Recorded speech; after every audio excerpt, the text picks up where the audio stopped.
Marie's email is in the chat. That way, if you did not feel comfortable asking a question, then Marie has been kind enough to say, okay, you can email it to me. Okay, Sue, I love your background. So hi, everybody. If you don't know me, I'm Lenise. I'm your support group leader, Team Phenomenal Hope. I'm so glad to see you all. And today this is an extra meeting for us because one of the things that had happened when we sent out a survey about what people really wanted to hear was mental health. And Marie, who I know, I'm originally from Monmouth County, New Jersey, and Marie is well known in Monmouth County. Let me tell you, she's phenomenal. She has support groups for caregivers of children with illness and with the ministerial staff in Monmouth County. So I felt really happy that she could do this for us. And I'm hoping and praying that you ask questions, because this is the time to ask questions. Don't hold back. Again, if you feel uncomfortable, then just go ahead and Marie put her email in the chat. We could run it again, and then she could do that. Also, I'm going to be real short on the announcements. Basically, go to our website, teamphenomenalhope.org. Teamphenomenalhope.org has every single little thing that we have.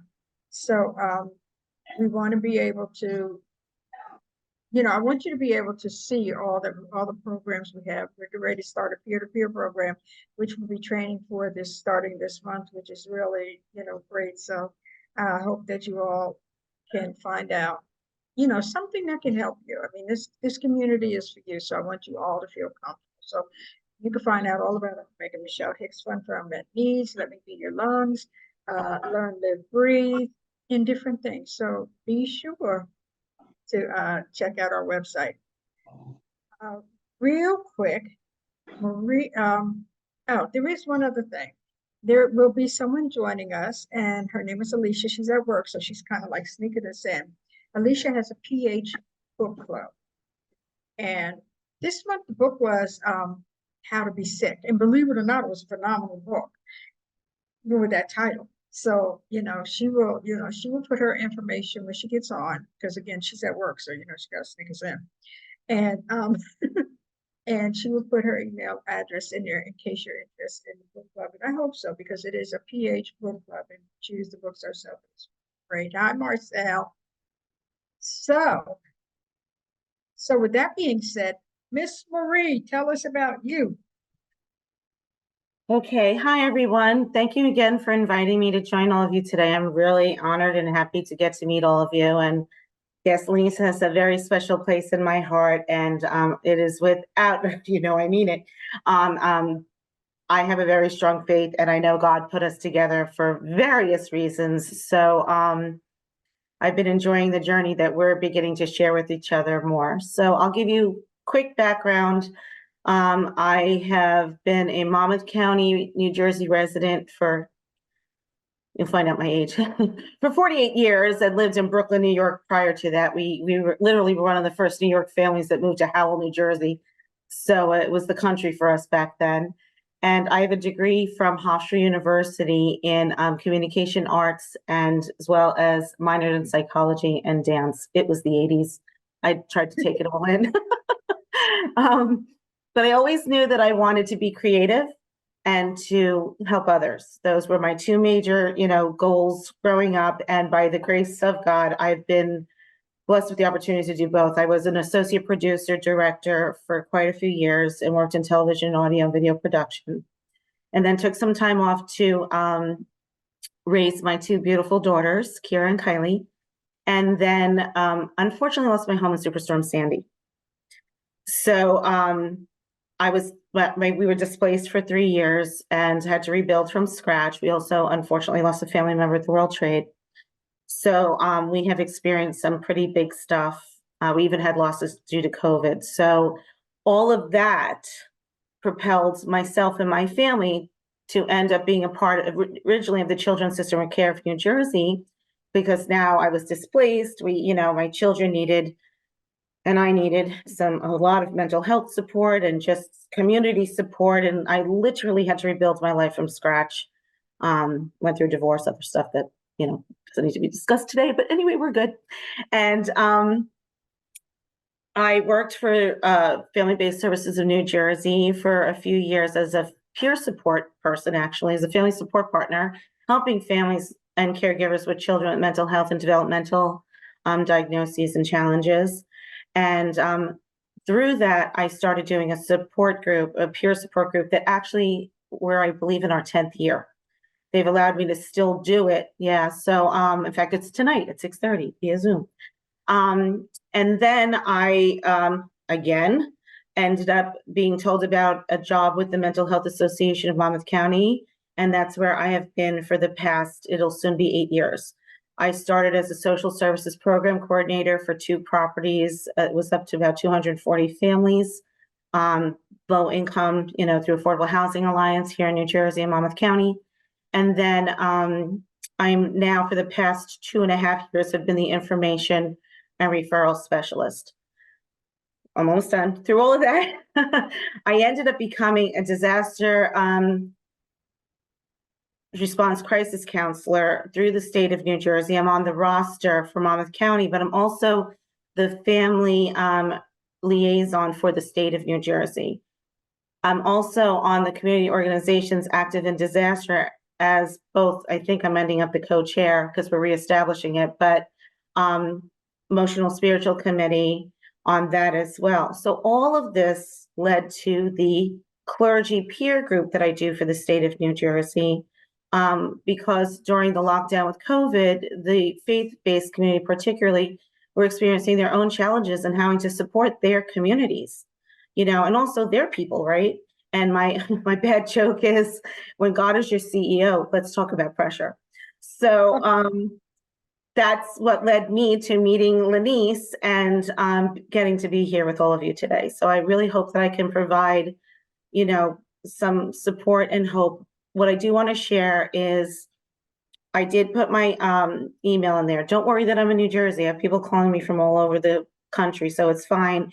If there's a resource or information or something that you think maybe I can assist with, please feel free to reach out to me. I've been finding some pretty cool things. We decided to make me just a part of the conversation. I'm a guest in the group today. We didn't want to do it as a presentation because we really wanted, you to have your group. And then if you had any questions or something that I can assist with, I'm here. So thank you again. I hope that was enough of an intro, maybe a little too long. That was excellent. I mean, well qualified. And like I said, I know Marie, so that makes it extra special for me because I know her. I'm going to start off with a question. And again, please put questions in the chat. One of the things that you hear patients talk about all the time, Marie, is when we have a disconnect.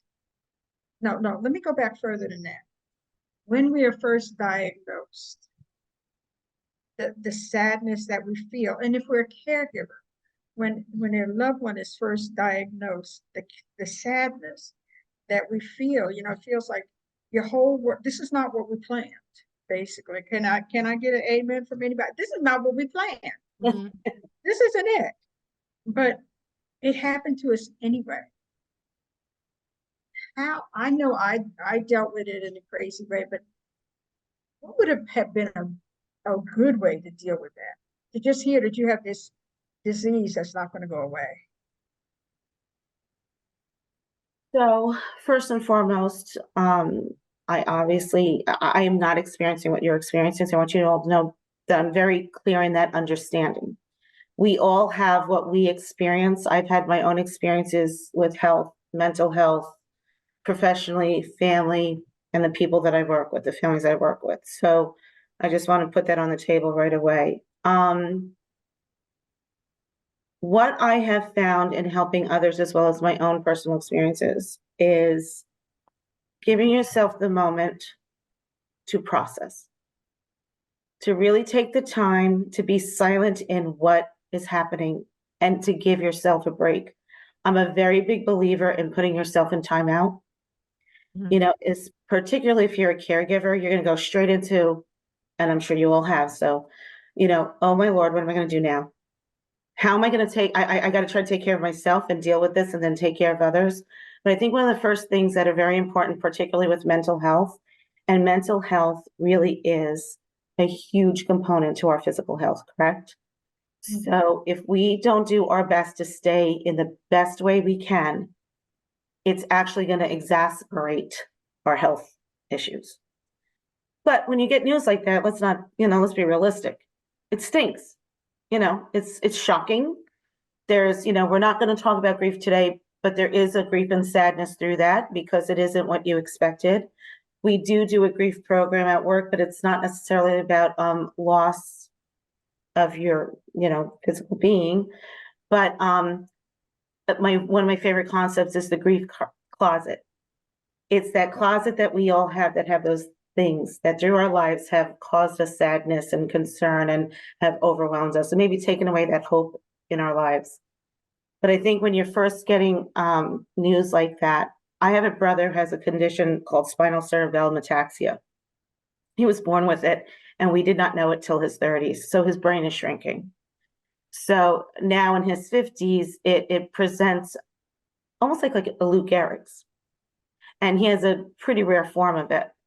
He has the greatest attitude. He was an artist. Yeah, he also had ADHD, so he had a lot of things that kind of like compounded. But when he got the news, he just accepted it for the moment. I know he gets upset because he talks about it, but he went when he was ready into action. Well, what can I do right now? Well, I can still draw. I can still. So I think just to start the conversation, I think that's a part of it. Being in the moment and processing and giving yourself a break, I think is one of the first things you could do when you're dealing with your mental health, when you're going through something like this.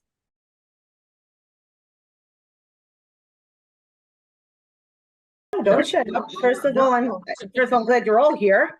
And that is, I'm glad to hear that things are, way better than you had originally expected. And I love when we prove them wrong, right?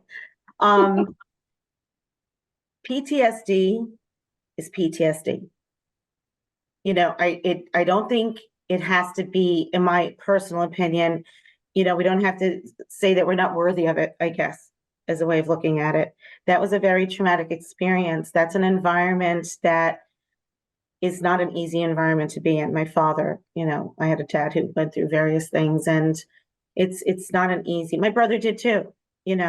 I'm really glad that you've picked certain coping skills and things that bring you comfort. There really is a huge connection in meditation, and they throw mindfulness out there all the time, but it really is a good way to do that, and it doesn't have to be formal yoga. You know what I mean? Or because sometimes meditation doesn't work for everybody, but people don't realize that meditation is also prayer. Mhm. It could be through music. It can be through movement. It can be a walk. It's the thing that allows your brain to shut down and to help ground yourself. A big thing that they're talking about actual physical grounding of people just putting their feet in the grass, or down just to kind of be center. I think addressing PTSD is important in whatever capacity you're comfortable. Of course, I believe in the daily practice of working on your mental health, whatever that looks like.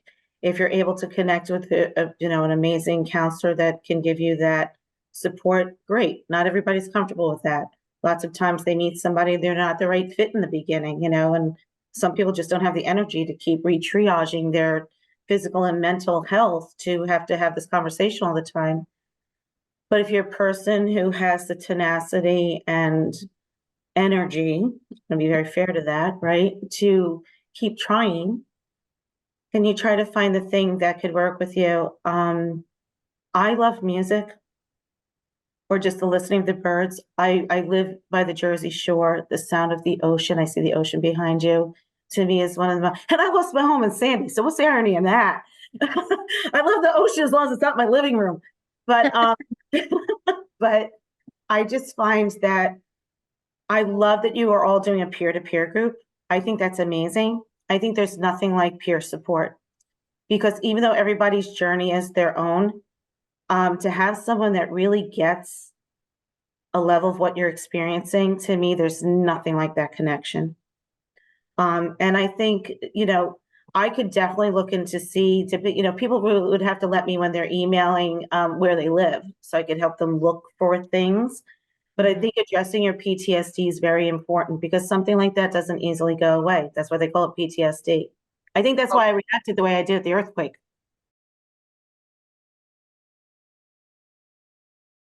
Well, so we were talking about baseline. I was talking to a few clinicians, just also, to prepare for our conversation today as well. And just, I work with therapists all day long. We're taught to meet people where they're at, but I think we have to remember to meet ourselves where we're at. Mm. Some days, right, are better than others. Some days are worse than others. I have white coat syndrome. I have my own health stuff. And I'll be honest with you, I've even avoided sometimes going to the doctor because I don't want to hear it. Which is not a good practice. I'm never gonna, but I breathe. I take a deep breath. I listen to music. I also tell myself I'm here. I'm doing the best I can. And I'm going to handle whatever I hear to the best that I can and do what I can do. And I think that's one of the things with PTSD. We're going to be reactive. It's normal, right? Look what I literally grabbed my friend the other day. We can't help that. If you're somebody who's prone to panic and anxiety, you do your best to nip that stuff before you can, especially, we're talking about breathing. So we tell people to breathe, but yet breathing's part of the challenge, right? So I think it's just give yourself a break and do what you can to find the thing that helps you bring it down a little, and for you, it could be anything. If it is grounding, breathing, praying, music, whatever. But like I said, there are also ways to reach out for support, maybe specifically for PTSD. It doesn't have to be based on your health. It could just be PTSD because quick story, my children, right? We went through the storm. So they, and then my kids are that age, they're 21 and 26. So COVID and all the shootings and everything, this generation really doesn't have the same level of whimsy that I think a lot of us who are older at least got to experience, right? And everything's media. So she went to that World concert at Central Park and she was with her cousin and somebody else. And I always tell them, when you're in the city or you're anywhere, I want you to always have a set space that you meet each other in case any not so cool stuff goes down, right? You always have to have a safety plan. That's my part of my PTSD from everything I've experienced. So I go into action. What's the thing that I can control? I think that's a big point to that. What can I control in this moment? So long story short, we check in. This was a few years ago. It's my older daughter. And all of a sudden I get this call. Mom, they're shooting in Manhattan. We are evacuating. What? So now I'm putting on TV and I put on the World concert. And I'm like, they're still going on with the concert. What's going on? What can I tell you? Somebody dropped one of those big metal dividers. And because it sounded like a big bang, the way it sounded like either a bomb or shooting, but a bunch of people started to evacuate and panic and stumbled over people and things like that. So after that situation, I said, okay, from now on, first of all, you did the right thing by getting out. And I'm glad you communicated. We did what we had to do to get them out of the city. But because she panicked so quickly, it could have been a different outcome. So that's why it's very important to address PTSD to the level that you can, because it also helps keep you safe in other ways, whatever that looks like in your life.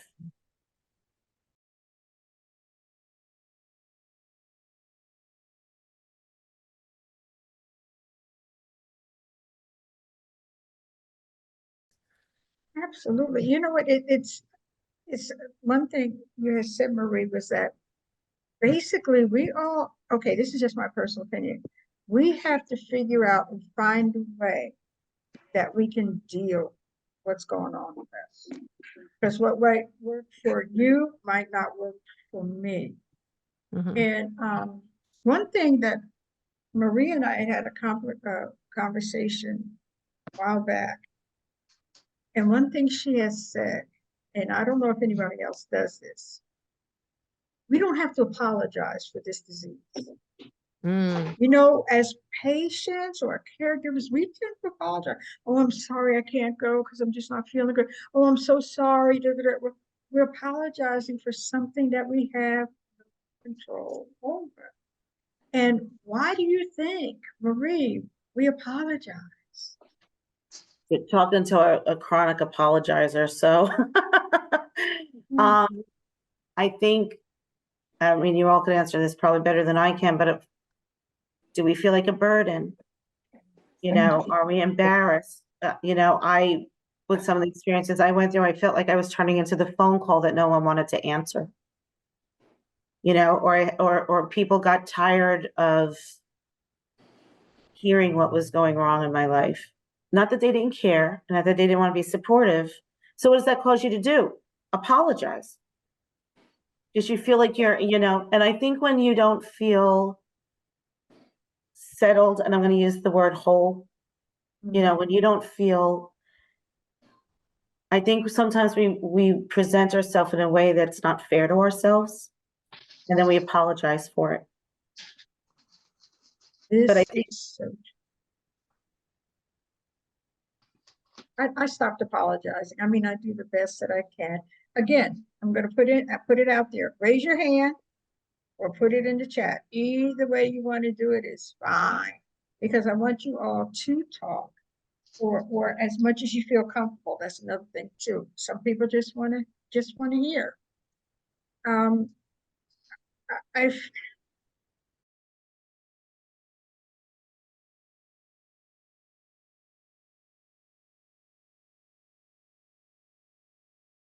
Sue is going to add to that, Marie, before you answer.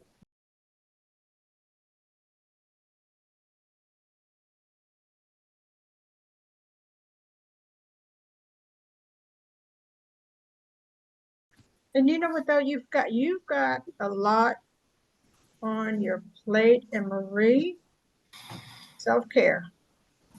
totally. And I think, again, it's giving ourselves permission, right? Finding our own baseline. And, when you're raised in a certain, culture or belief system, or, depending on your family, right? I'm Italian and Spanish, you take care of your family and you do whatever.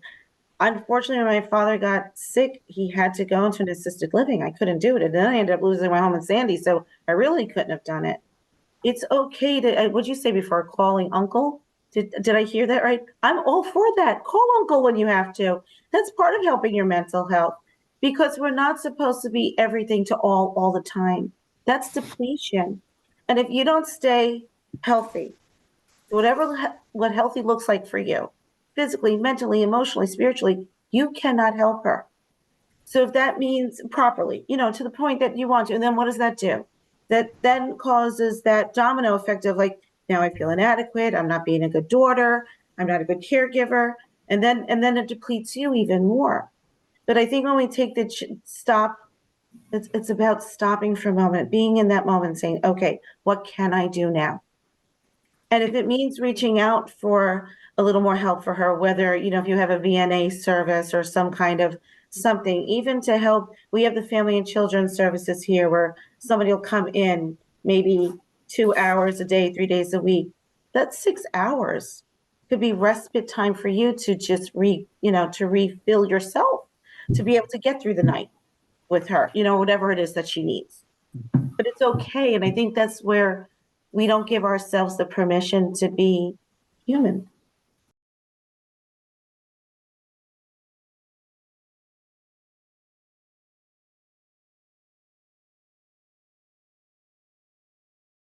Hit us up, Marie. Anything can happen to anybody at any time.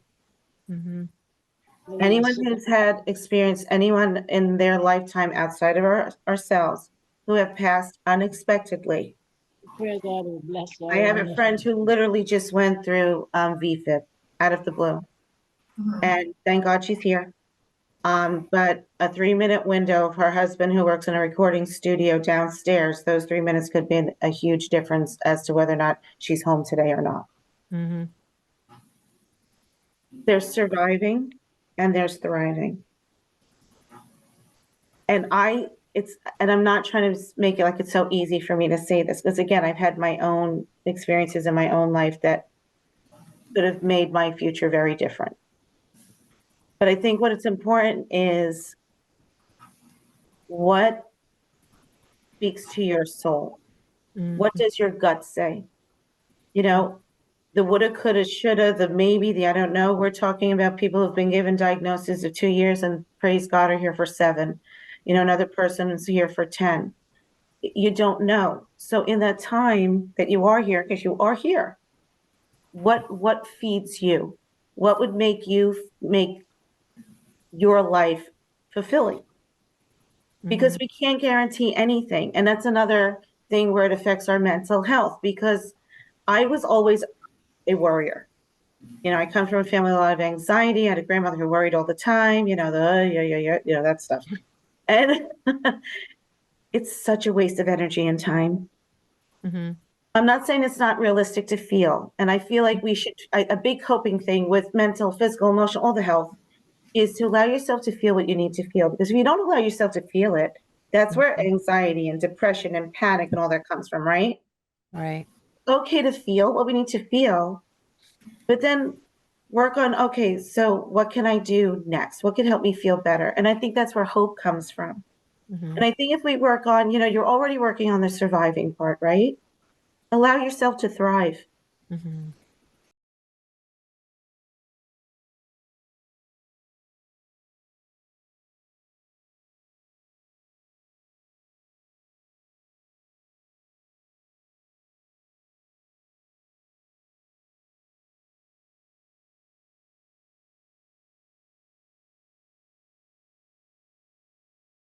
Yeah, I definitely agree with that because you know what, sometimes I think we overthink it, if that's possible. Um, we tend to, I mean, it's hard not to, but sometimes we look at the doom of it instead of the joy of it, because I'm gonna tell you the truth. And Marie, tell me if I'm crazy or not, but I found out that since I've been diagnosed, I think I'm busier and do more. And I certainly enjoy life more than I did before I was diagnosed, because I think that we have to, like, I look at Alicia. Alicia has the most wonderful book I've ever saw. She put the information in the chat, so please, you know, if you can, it's a great one. We really are stronger than we think. What do you think, Marie? Are we stronger than we think we are? I call us warriors myself. I think you are, and I don't think you're crazy. And I think you're here to live to the best that you can. You know, whoever, I don't remember, I think it was Kathleen, said something about doing nothing some days. That's still doing something. That's, you know, I call it the reboot, you know, it's giving yourself the break. You know, if you're able to do an inflammatory diet and do some yoga that day, and that's great. First of all, I'm all about an anti-inflammatory diet. You know, there's a big thing with the mind and gut connection, but I didn't even know till recently the level of gut and liver and how that affects your overall health, no matter what you have, right, going on. I think it's just a matter, I'm not a one day at a time person anymore. I'm a one moment at a time. Mm-hmm. To me, every minute is a new beginning. Mm-hmm. And I have worked very hard on forgiving myself when I put too much pressure on myself. And I think it starts with ourselves. Hey, you feel angry, you're angry. You're sad, you're frustrated, whatever you're feeling, you're elated, whatever those feelings are. You know, we have multiple feelings for a reason, you know what I mean? And it's part of the life experience, but they also help with our coping. because it's when we suppress how we're feeling about things. It's when we're, fear will hold us back, but fear is very normal. Why wouldn't there be fear? If you're not sure what your future is going to be, you're not sure what you should do. But on the other hand, look, how many years? Sue, God bless it, your 70th birthday. So I think it's worth whatever makes you feel comfortable and makes you feel that you are still present, then work towards that, because that also helps with your mental health and your peace. And overall, it does help your physical health.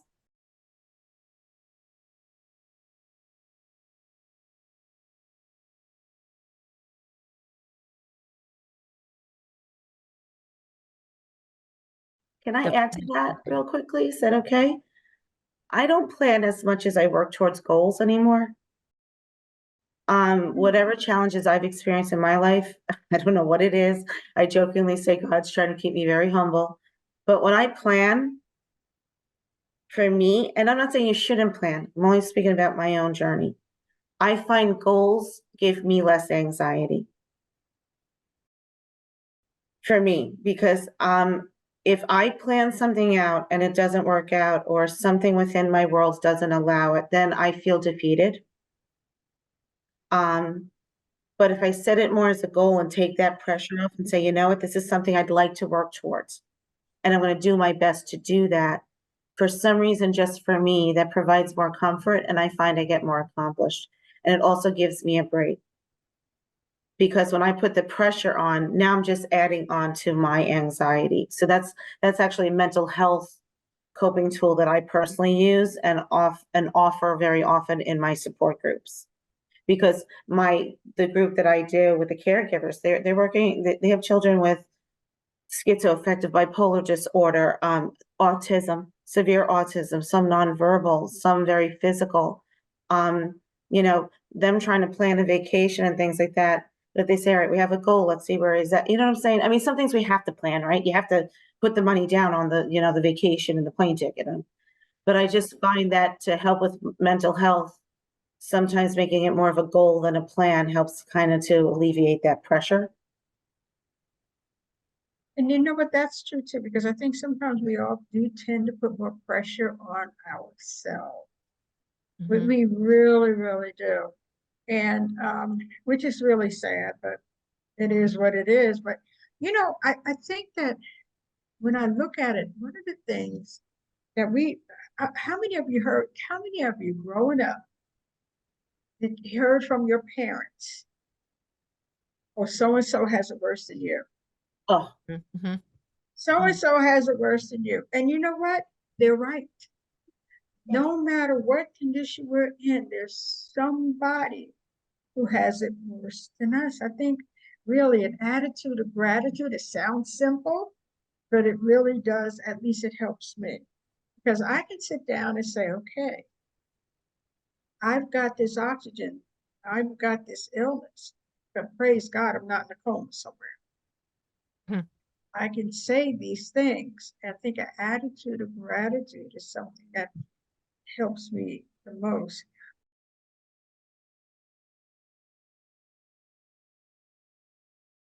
And you know what? I'm with you, girl. Because now Marcel and I both live in Brooklyn. And when I tell you, when we get on the bus, people are supposed to give us those seats. Yep. They don't. So that's why when I run over their feet accidentally, accidentally, I'm sorry. accidentally,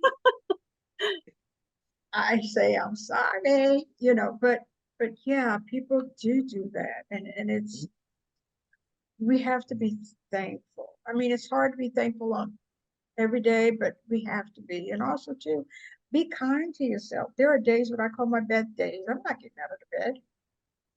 I don't have to work anymore. My kids are grown. I live by myself. I'm not getting out of bed because I can't. Family. Okay. Family, right? Some of us have families that are so supportive. Some of us have families that just want to act like if they don't see it, if they don't see you, there's nothing wrong with you. Mhm. Some families cannot deal with it.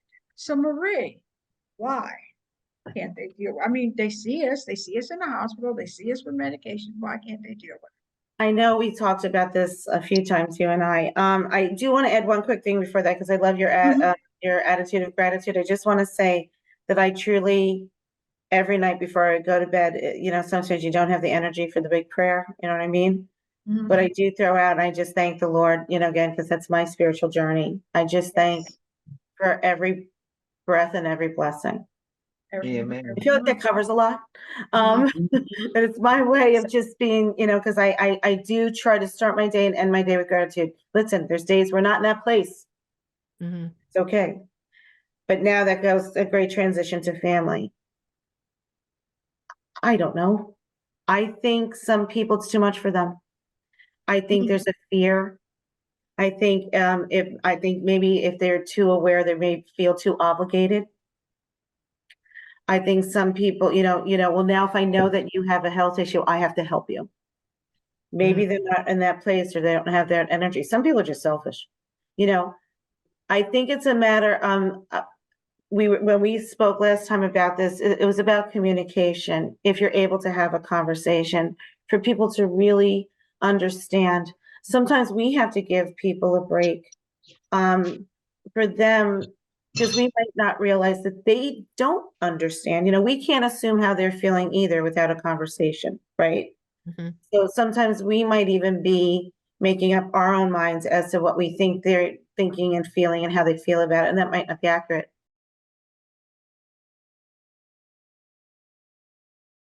Yeah, that's where I think the fear comes from.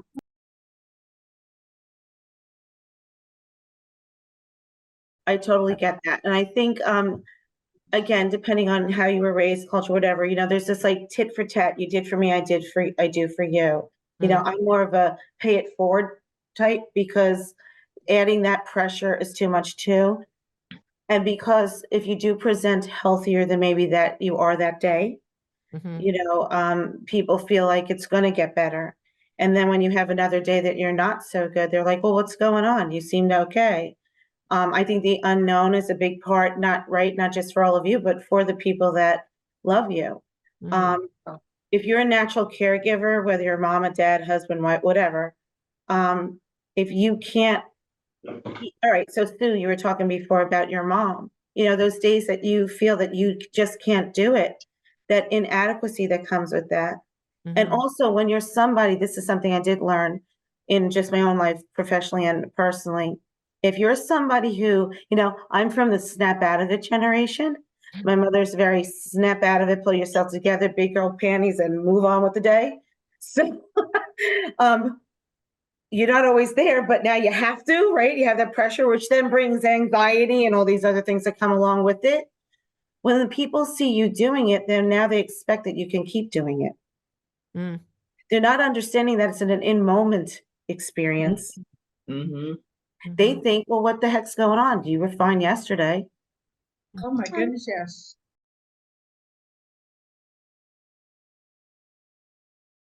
And that's true. A lot of people cannot, on the other hand, too, I have to show empathy, because one of my children had a headache, and I was like, oh, please. But I have to show empathy too. I was called, and it's interesting. I was called by a family member who I know loves me, broken down. I was like, whoa, whoa, whoa, whoa, whoa, whoa, whoa. Well, you're broken down. What does that even mean? Well, when you're in Jersey, you were healthy. You got to New York, you became sick. No, I was sick in Jersey, but I was diagnosed. There's a difference. I don't see myself as broken down. I am, first off, I'm active in my church. I'm active in um in my own personal life. I'm a student. I'm a patient advocate. I'm a support group leader. I don't see myself as being down. And I think, how do we all see ourselves? How do we all see ourselves?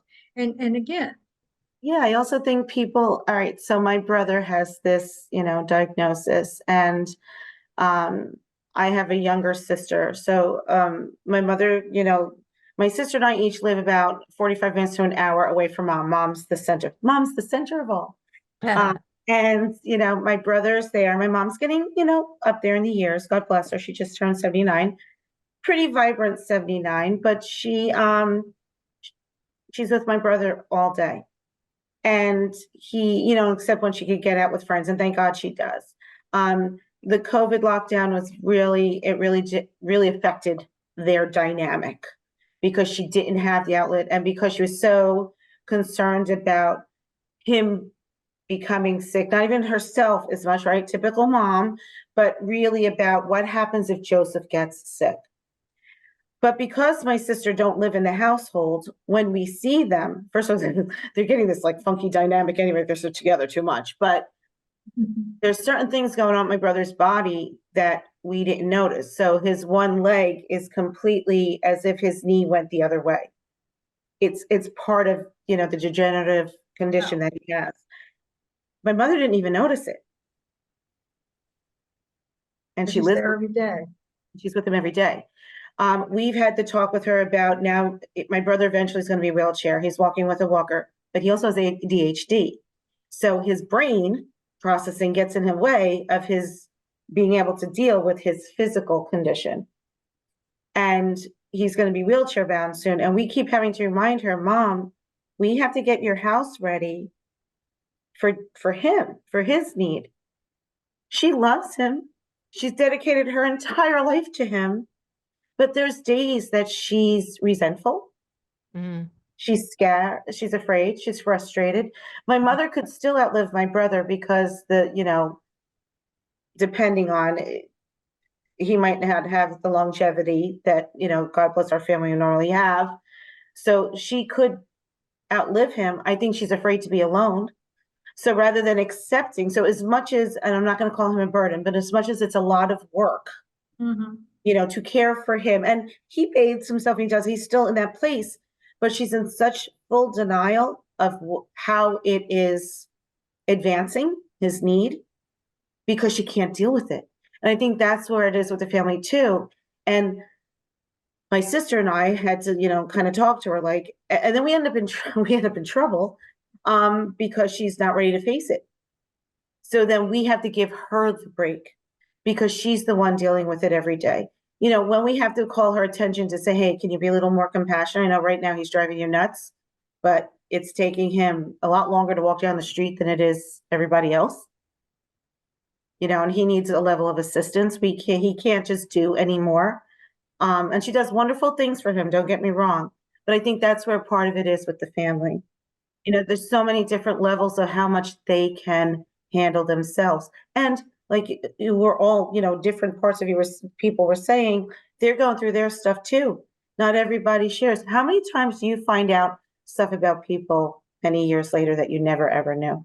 Mm-hmm. Oh, yeah. Yeah. Right? All the time. And then you're like, how could I be with and never know that? And that's where, Lenise, you and I had talked about communication. When you can have the harder conversation, the more important conversation, the real conversation, if that door opens, I say grab the opportunity. Mm-hmm. I say grab it because I think that's where you can, I would hope more often than not, but I don't know, get the surprise, about the friend who'll be like, no, what's wrong? I can help you. Mm-hmm. So I think that's where, and again, back to mental health, these are the things that could compound our anxiety, fear, depression, our own coping, because we're not fortune tellers, as someone said earlier. We're not, and we're not supposed to be. Mm-hmm.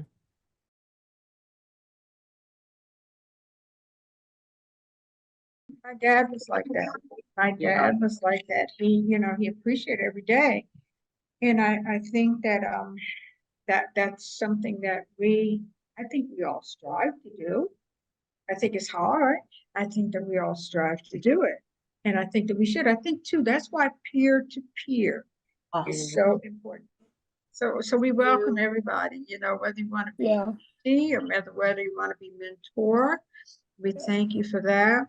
Again, Marie, thank you because number one, mental health. And I think sometimes we are our own worst enemies when it comes to mental health.